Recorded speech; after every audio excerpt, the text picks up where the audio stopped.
साक्षी का परिवार middle class है। परिवार में माता पिता हैं। साक्षी के जीवन में तब जिम्मेदारियां बढ़ जाती हैं जब एक दिन अचानक उसके पिताजी को पैरालिसिस आ जाता है।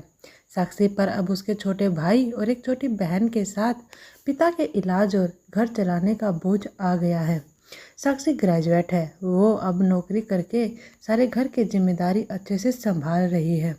उसे अब अपनी फैमिली के अलावा कुछ नहीं दिखाई दे रहा है। पिता और माँ को साक्षी पर गर्व है। साक्षी ने इस दौरान कई अच्छे रिश्ते को मना कर दिया। साक्षी को पता था कि अभी इसकी जिम्मेदारी बड़ी है। वो अपने घर को ऐसी हालत में छोड़कर शादी नहीं करना चाहती थी। और फिर पता नहीं शादी के बाद कैसा परिवार और पति मिले। इन सब बातों को देखते हुए अभी वो शादी से दूर रहना चाहती थी।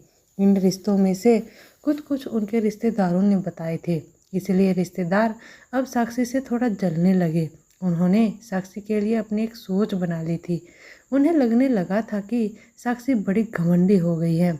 इस कारण अब रिश्तेदारों ने भी धीरे धीरे बात कम कर दी। एक लड़का रचित कुछ दिनों से फॉलो कर रहा होता है। लड़के को साक्षी अवॉइड करती है। लड़के का नाम रचित है। रचित साक्षी को दूर से ही देखता रहता। कभी उसने ज़्यादा पास आने की कोशिश नहीं की। साक्षी को पता था कि वो उसे फॉलो कर रहा है, लेकिन कुछ ही दिन में रचित के बर्ताव से वो समझ गई थी कि वो किस तरह का है। जब साक्षी कभी उसके पास से भी गुजरती तो वह दूर होने लगता था, घबरा जाता था। साक्षी को मन ही मन उसकी यह बातें अच्छी लगने लगी। उसके दिल के किसी कोने में प्यार ने दस्तक देना शुरू कर दिया था। लेकिन एक दिन अचानक रचित का रिश्ता लेकर उसकी माँ उनके घर आ जाती है। साक्षी को पता नहीं था कि ऐसा कुछ होने वाला है। रचित की उसकी तस्वीर लेकर उनके घर आई थी। रचित अच्छी पैसे वाली फैमिली से था, एक लौता लड़का था। साक्षी के घर वाले इस रिश्ते से काफ़ी खुश थे। रचित की मम्मी ने यह बताया था कि उनका लड़का साक्षी को बहुत पसंद करता है। साक्षी को इस बात का पता चला तो उसे समझ नहीं आया कि वो कैसे रिएक्ट करे। वो उसके मन में आया कि पहले वो रचित से कुछ बात करना चाहती है। अगले दिन जब वो ऑफिस गई तब उसने सोचा था कि वो रचित से बात करेगी। रचित उसे दिखाई दिया। हमेशा की तरह वो आज भी थोड़ा दूर ही खड़ा था। साक्षी पैर जैसे जम गए हों। उसने बहुत कोशिश की लेकिन वो आगे नहीं गई। आज साक्षी की आंखों में एक अलग ही शर्म आ गई थी। लेकिन फिर ऐसा कुछ हुआ कि साक्षी की बची कुछ ही हिम्मत भी टूट गई। रचित अपने साथ एक कटआउट लाया था जिस पर लिखा था, प्लीज़ मैरी मी। साक्षी ये देख पिघल गई। साक्षी के माता पिता भी इस रिश्ते को लेकर खुश थे। साक्षी को भी लगा कि शायद यह वही है जो लड़का है जो वो ढूंढ रही है। इन्हीं सब बातों को ध्यान में रखते हुए उसने शादी के लिए हाँ कह दी। साक्षी खुश थी। उसके मन में रचित से बात करने की इच्छा थी, लेकिन रचित की तरफ से कोई पहल नहीं होने के कारण वो भी चुप थी। साक्षी को रचित और उसके बीच की खामोशी पसंद थी। शादी के लिए दोनों घर वाले जल्दी में थे, इस कारण शादी जल्दी में की गई। शादी पक्की होने के बाद ना तो रचित उसे दिखाई दिया, ना ही उसकी तरफ से कोई फ़ोन आया। रचित शादी के दिन ही उसे कई दिनों बाद उसे दिखाई दिया। काफ़ी दिनों बाद साक्षी ने रचित को देखा था। साक्षी के चेहरे पर एक अलग ही चमक थी। वहीं दूसरी ओर रचित बहुत नर्वस लग रहा था। रचित की शादी उसकी मनपसंद लड़के से होने जा रही थी। उससे होने जा रही थी जिससे वो प्यार करता है। फिर भी उसके चेहरे पर खुशी नहीं है। साक्षी को भी यह बात अजीब लगती है। उसको अंदेशा हो जाता है कि कुछ बात है, लेकिन अब बात सारी रचित से बात करने पर ही पता चलती। साक्षी और रचित की शादी हो गई। अब घड़ी आ गई जब साक्षी रचित से पहली बार बात करने वाली थी। सुहागरात की सेज पर वो बैठी है और बाहर से कई लोगों की आवाज़ आ रही है। तभी वो बैठी बैठी सोचती है कि वो उन्हें आवाज़ से कैसे पहचानेगी, क्योंकि अभी तक उसने उनकी आवाज़ सुनी ही नहीं। फिर रचित कमरे में आता है। चेहरे का रंग पूरा उड़ा हुआ रहता है। साक्षी एक नज़र चुपके से उठाकर उसे देखती है। वो भी बिस्तर के कोने पर आकर बैठ जाता है। कई देर हो जाती है। साक्षी को अजीब लगता है क्योंकि रचित ना कुछ बोलता और ना ही उसके पास आता है। साक्षी को लगता है कि उसे उनके बीच की इस खामोशी को तोड़ना होगा। फिर साक्षी ही पहल करती है और कहती है, सुनिए, आप इतनी नर्वस मत होइए। मुझे आप पसंद हैं। रचित उसकी ओर मुड़ता है। उसके चेहरे को देखकर साक्षी को थोड़ी चिंता होती है, क्योंकि चेहरे पर एक अजीब सा डर था। साक्षी उसको पूछती है, क्या हुआ, आप खुश तो हैं ना? रचित की ओर गर्दन हिलाता है। साक्षी बोलती है, मुझे आपसे बहुत बातें करनी थी, लेकिन आपने पहल ही नहीं की। चलिए अब करते हैं। रचित अभी भी चुप रहता है। साक्षी फिर बोलती है, आप कुछ बोल क्यों नहीं रहे? रचित की आंखों में अब आंसू आ जाते हैं। सुहागरात पर अगर पति की आंखों में आंसू दिखे तो आप सोच ले लड़के की क्या हालत होगी। साक्षी घबरा जाती है। क्या हुआ, मुझे बताइए तो। अब साक्षी को रचित का वो सच पता चलता है जिसकी वजह से रचित घबराया हुआ है।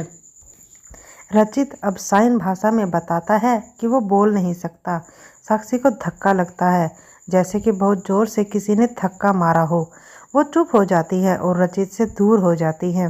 पहली रात ही उसे पता चल जाता है कि उसके परिवार वालों के साथ धोखा हुआ है, और खुद रचित ने भी उसे यह नहीं बताया। वो बिस्तर पर बैठी बस यही सोच रही है कि अब क्या करूं, उसे कुछ समझ नहीं आ रहा। रचित अपनी आंखों में आंसू लिए साक्षी को हाथ लगाता है। साक्षी उसके हाथ को जोर से हटा देती है, कहती है, मुझे छूने की कोशिश भी मत करना। वो उसी समय अपने घर जाना चाहती है, लेकिन रात होने की वजह से उसके पैर वहीं रुक गई। साक्षी बाथरूम का दरवाज़ा खोल के बाथरूम में खुद को बंद कर लेती है। रचित बाहर बिस्तर पर ही बैठा चिंता में डूबा है। सारी रात ऐसे ही निकल जाती है। उस बंद बाथरूम में साक्षी के मन में कई ख्याल आ रहे थे। आखिरकार उसने एक फैसला किया। उसने अपने घर वापस लौटने का फैसला किया। उसके परिवार को भी इस बात का पता नहीं होता। परिवार वाले भी यह सुनकर शौक रह जाते हैं और अपने आप को कोसते हैं कि उन्होंने जल्दी कर दी, पहले पता लगवाना था।